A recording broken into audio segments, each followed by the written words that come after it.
ล่มมดเดี๋ยวมาเอาตั้งมันมาตลอดเนาะเกือบสีข้าวปีกว่าแล้วเนาะสีข้าว2 ปีละถ้าผู้ใดเป็น FC เก่าที่ติดตามกันมาตั้งแต่แรกๆเนาะตอนบ่มีอย่างเอ้ยบอนที่เฮาตั้งตู้มานะเฮาอาม่ากับค่อยเนาะมาทางออกแล้วก็เผาเราไปจกปูจกปลามามกกินกันเริ่มเป็นหุบเป็นหางขึ้นมาหมดแล้วเด้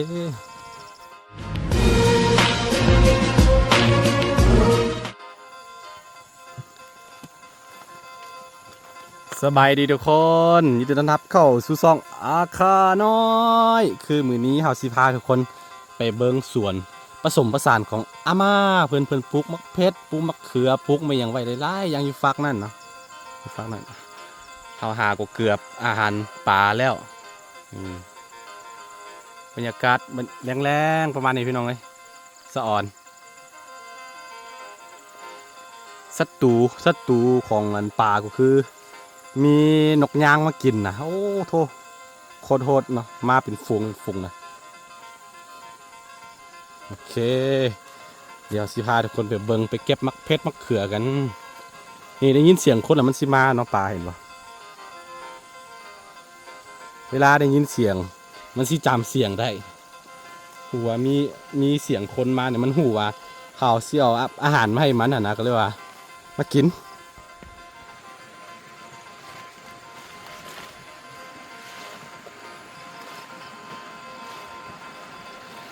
นี่มื้อนี้มากับแม่ของตะก้องเด้อคำแล้วนี่คือวิถีชีวิตแต่ละมือที่เขาต้องได้เห็ด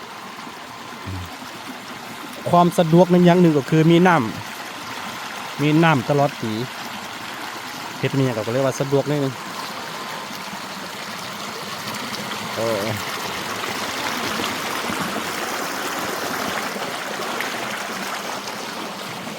นี่คือมักเห็นบ่พี่น้องโอ้มักเพชรโอ้สะออนมักเพชรอันนี้คือมักเพชรขาวมักเพชรขาวเด้อคนเห็นบ่กำลังสุกแดง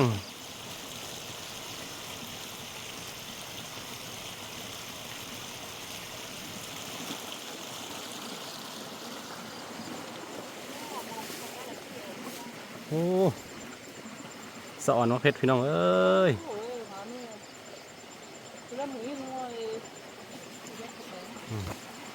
เอามาเก็บมักเพชรกันเจลามือต้องได้มาเก็บบอสันมันซีล้นมัดนะว่าเจลามือมันจะสุกเลยมันบ่ได้สุกพร้อมกันมัดเลยมันเป็นช่วงไม่ว่ามีเกือบทุกฤดูถ้าว่าเรารักษาต้นมักพริกดีๆนะเราจะได้กินตลอดเลยแล้วก็ตัวนี้แห้งไก่ใส่น้ำเด้เรารักษาบุรมัดมันดีๆเราจะได้กินมักเพชรตลอดปีโอ้แดงจิ้มคืม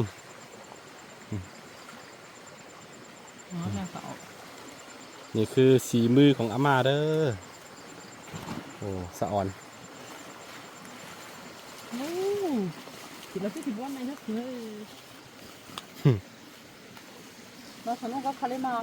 นนี้ไหมคาราโน่อะไรวะจะดูตัวพักคาเนี่ยโอ้ยนี่เราสนเราได้ไหมมันเสีย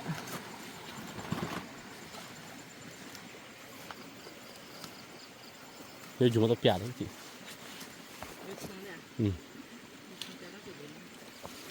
บอกกันเอ้ยเก็บตัวดิบเด้เดี๋ยวสิไปเฮ็ดลาบกินได้กินลาบงัวโอ้สะอ่อน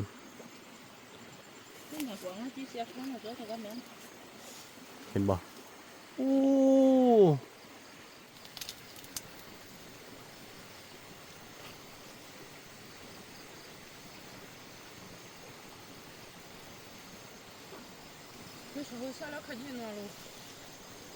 เดี๋ยวคุยที่เขาหนึ่ง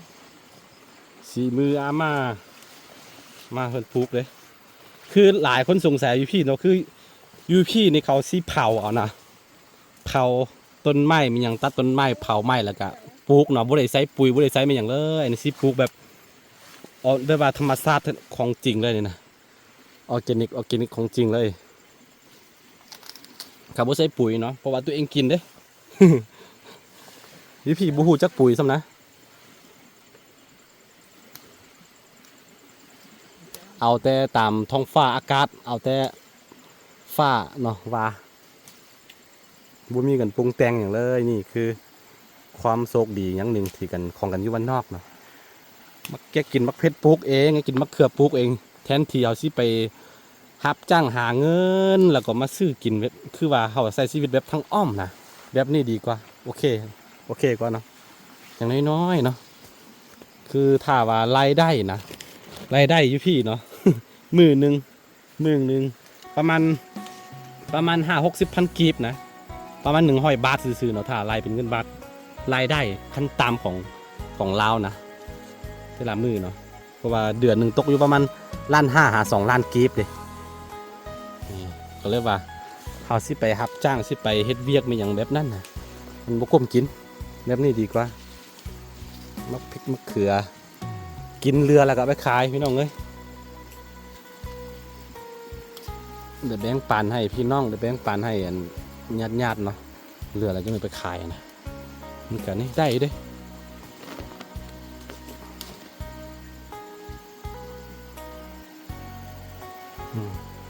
เรามืดเข้าละก็ข้าวหนึ่งอ่ะ งาม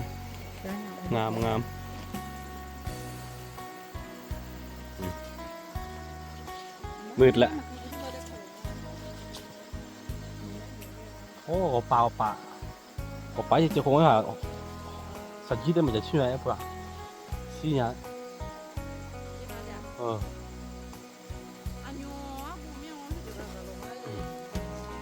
โอ้มักพริก อันนี้จะเป็นสายพันธุ์แบบว่าพื้นเมืองที่เขาปลูกต่อๆกันมาแต่บรรพบุรุษเดินที่ละปีเขาจะเก็บเบี้ยมันไว้ต่อยอดไปนี่ว่าเพชรขาวเลย หืมจีน่าโอ้แต่เขาเลยไม่สิฮะ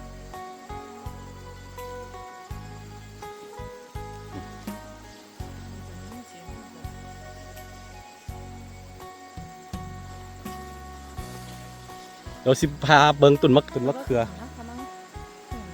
อสูงสุดเบิ้งไว้พุ่นโอ้นั่นคือต้นมะเขือเด้อสูงท่วมหัวไม่เห็นมาร์ก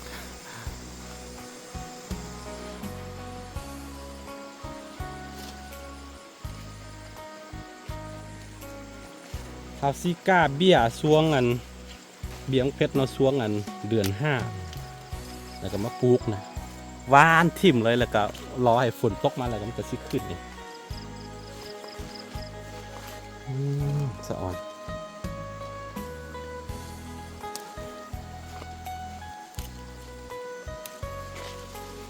มะเผ็ดดิบกับลาบโอ้ยมะเขือเด้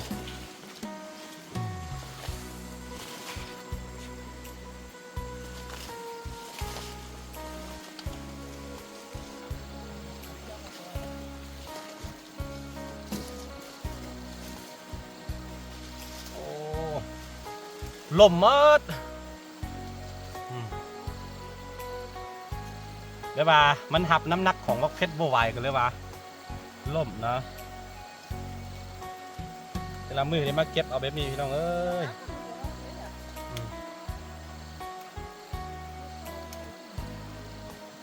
ดินดีน้ำพุกมันยังเอาขึ้นมาอีพี่นะ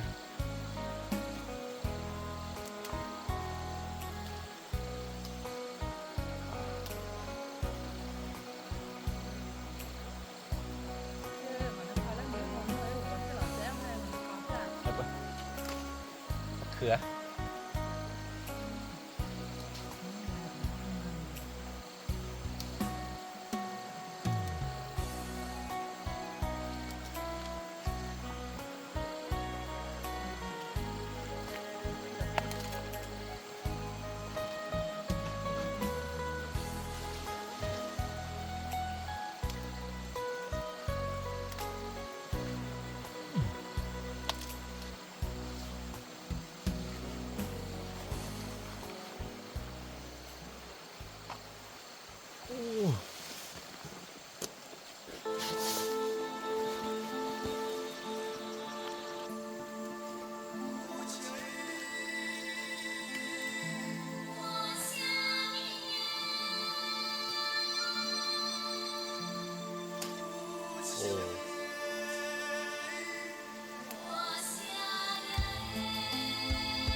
มื้อนี้บ่มีมือกล้องแล้วก็จะยุ่งยากนิดนึงนี่แล้วก็อีกตัวนี้บ่ฮู้ว่าเขาเอิ้นหยังตัวนี้เอาไปกับลาบโอ้ยคิดฮอดลาบงัวมีทุกอย่างเด้ออาม่าเพิ่นอยู่ล่าบ่เป็นนะก็เลยว่าแกะนี่แกะนั่นนี่แหละปุ๊บแล้วมือมาเนี่ยเพิ่นก็มาแกะมาเสียหญ้ามีหยังพี่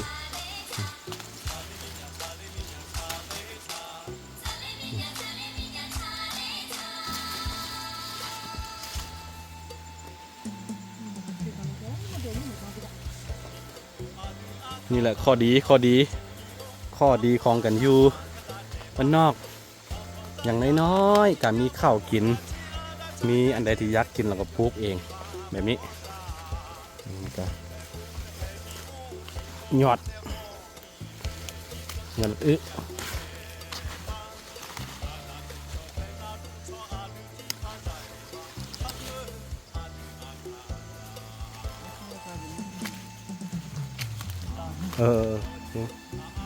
โอ้ย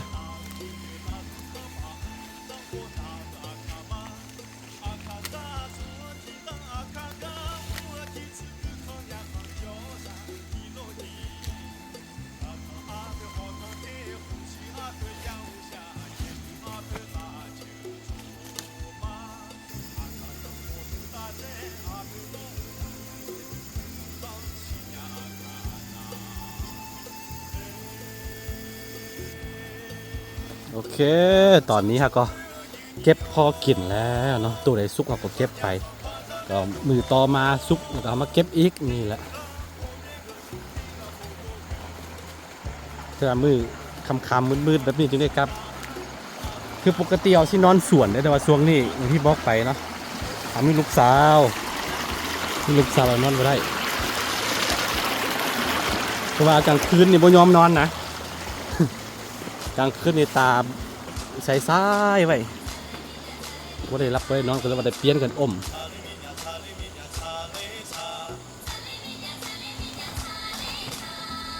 บรรยากาศแรงๆโคตรได้นี่คือที่เราเอาเสื้อผ้าใส่ไว้ย้อนอย่างเพื่อกั้นอันนกยางมากินกั้นมาได้เนาะมันที่จริงมันกลืนมาได้นะแต่ว่าเอาออกมาอยู่ปะอยู่ทั้งบกมัดหนามันก็หลายตัวมันเศร้าหนึ่งกันไงซ้ำ3-4 นิ้วละ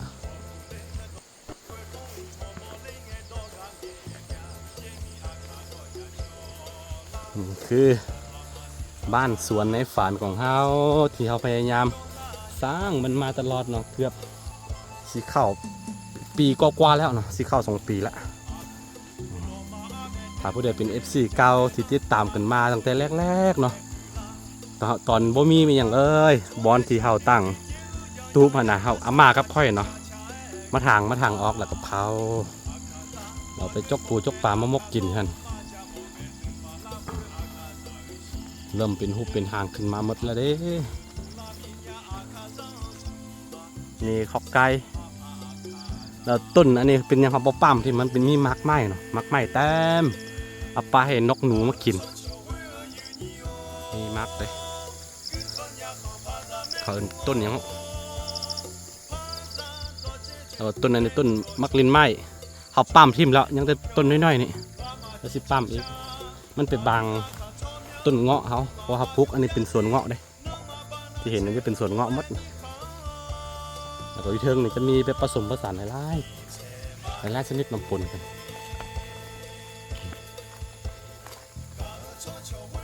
กำลังออกยอดบอกนี่คือต้นเงาะ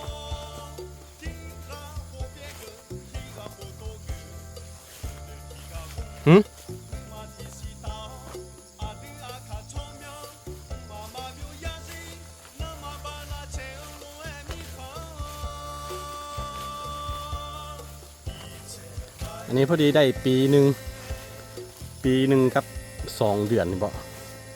2-3 เดือนนี่แหละที่ประมาณ2 ปีข้างหน้าน่าจะได้กิน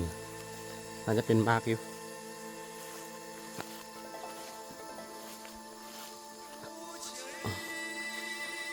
เอาไปถังหญ้าเด้อหญ้าเอาป้าไว้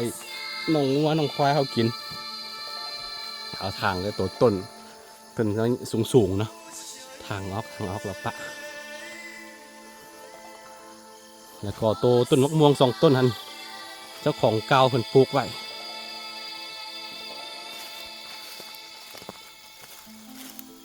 นี่ต้นมะพร้าวมักนาวเลมอนโอ้เสียดายมันล้นหมดนะกินบ่ทันมันกินบ่ทันแล้วก็ล้นเดี๋ยวสิพาไปเบิ่งตัวอันมักง่ายๆเลยตัวนี้นะหน่วยมันจะง่ายๆเนาะล้นหมดต้นเดียวนี่กินบ่หมด มันล้นบักหลายๆนะโอ้เห็นบ่โคตรใหญ่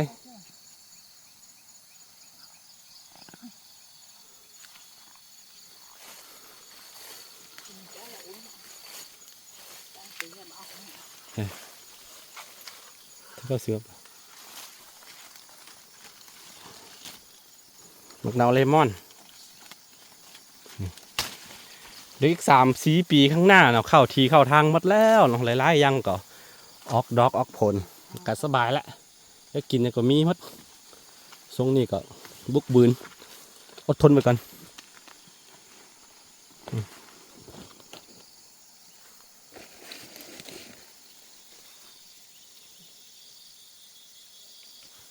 น้องงัวน้องควายจะอยู่ฝากนั่นแต่ฝากนั่นของห้วยเนาะเอาล้อมไว้ในเห็นงัวตัวหนึ่งโอ้เดี๋ยวสิซูมให้ทุกคนได้เบิ่งกัน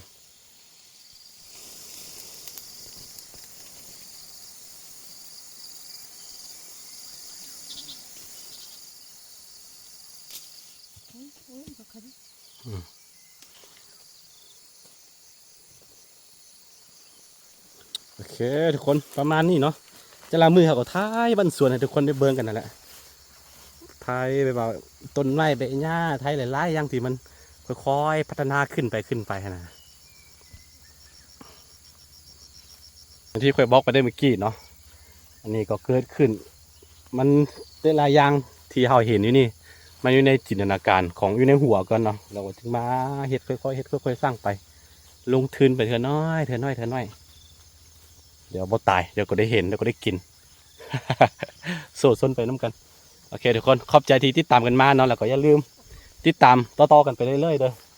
เอาสิอัปเดตวิถีชีวิตสิอัปเดตชีวิตของเฮาเนาะไปน้ำกันจน